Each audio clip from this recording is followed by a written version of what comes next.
ഇത് മുതുകുളം പാണ്ഡവർക്കാവ് ക്ഷേത്രം. പാണ്ഡവർക്കാവ് എന്ന പേര് സൂചിപ്പിക്കുന്നത് പോലെ തന്നെ പഞ്ചപാണ്ഡവരുടെ പാദസ്പർശമേറ്റ ഭൂമിയാണിത്. ക്ഷേത്ര ചരിത്രത്തെ ദ്വാപരയുഗത്തിലേക്ക് കൂട്ടിക്കൊണ്ടുപോകുന്നു. ചൂതുകളിയിൽ പരാജയപ്പെടാനിടയായ പാണ്ഡവർ വനവാസത്തിനും അജ്ഞാതവാസത്തിനും വിധിക്കപ്പെടുന്നു. ഈ വനവാസകാലത്ത് പാണ്ഡവർ ഭാരതത്തിൻ്റെ പല ഭാഗത്തും വസിക്കുകയും പല ഭാഗത്തും പഞ്ചപാണ്ഡവരുടെ ക്ഷേത്രങ്ങൾ പ്രതിഷ്ഠിക്കപ്പെടുകയും ചെയ്തിട്ടുണ്ട്. അവയൊക്കെ ഇന്നും നിലകൊള്ളുകയും ചെയ്യുന്നു. ദ്വാപരയുഗത്തിൽ ഓണാട്ടുകരയുടെ പ്രധാന ഭാഗങ്ങളായ ഹരിപ്പാട് മുതൽ കായംകുളം വരെയുള്ള പ്രദേശങ്ങൾ നിറയെ മഹാഖാണ്ഡവ വനമായിരുന്നു. ഈ ഖാണ്ഡവവന ദഹനത്തിനായി ശ്രീകൃഷ്ണ ഭഗവാനും അർജുനനും ചേർന്ന് അഗ്നിദേവനെ സഹായിച്ചതായും കഥകൾ നിലനിൽക്കുന്നു.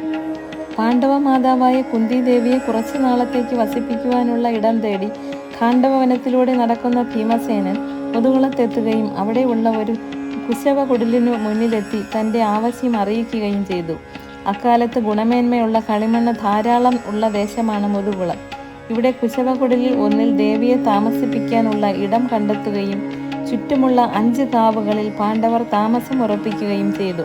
അതിനാൽ ഈ പ്രദേശം പാണ്ഡവർക്കാവ് എന്ന പേരിൽ അറിയപ്പെടുന്നു. അക്കാലത്ത് പാണ്ഡവർ തങ്ങളുടെ സാളഗ്രാമ വിഗ്രഹം ഈ മണ്ണിലും വെച്ച് പൂജിച്ചിരുന്നു. നിത്യാരാധനയ്ക്കായി ഇപ്പോൾ ക്ഷേത്രം സ്ഥിതി ചെയ്യുന്നതിൻ്റെ പടിഞ്ഞാറ് ഭാഗത്തുള്ള കാളിയത്ത് വയലിൽ നിന്നും കളിമണ്ണ് ഉപയോഗിച്ച് ഒരു വിഗ്രഹം നിർമ്മിച്ചു. പാണ്ഡവ മാതാവായ കുന്തിദേവി ഇവിടെ പ്രതിഷ്ഠിച്ച് പൂജിക്കുകയും ചെയ്തു. നിത്യാരാധനയിൽ സാളഗ്രാമ വിഗ്രഹത്തിലെ പാർവതി ചൈതന്യത്തോടൊപ്പം തന്നെ ഈ വിഗ്രഹത്തിലും പൂജ നടത്തി. പ്രതിഷ്ഠാ സമയത്ത് വിഗ്രഹത്തിൽ പതിഞ്ഞ കുന്തിദേവിയുടെ വിരലടയാളങ്ങൾ ഇപ്പോഴും ഇവിടത്തെ മൂലബിംബത്തിൽ കാണാൻ കഴിയുമെന്ന് പഴമക്കാർ പറയപ്പെടുന്നു. പാർവതീദേവിയുടെ 8ാമത്തെ അവതാരമായ മഹാഗൗരിയാണ് ഇവിടത്തെ പ്രതിഷ്ഠ.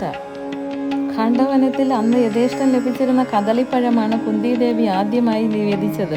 അതുകൊണ്ട് ഇന്നും ക്ഷേത്രത്തിലെ പ്രധാന നൈവേദ്യം കദളിപ്പഴം തന്നെയാണ്.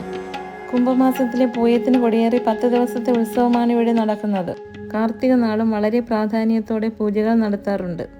വീഡിയോ ഇഷ്ടപ്പെട്ടെങ്കിൽ ലൈക്ക് ചെയ്ത് ഷെയർ ചെയ്ത് സബ്സ്ക്രൈബും ചെയ്യണേ. താങ്ക്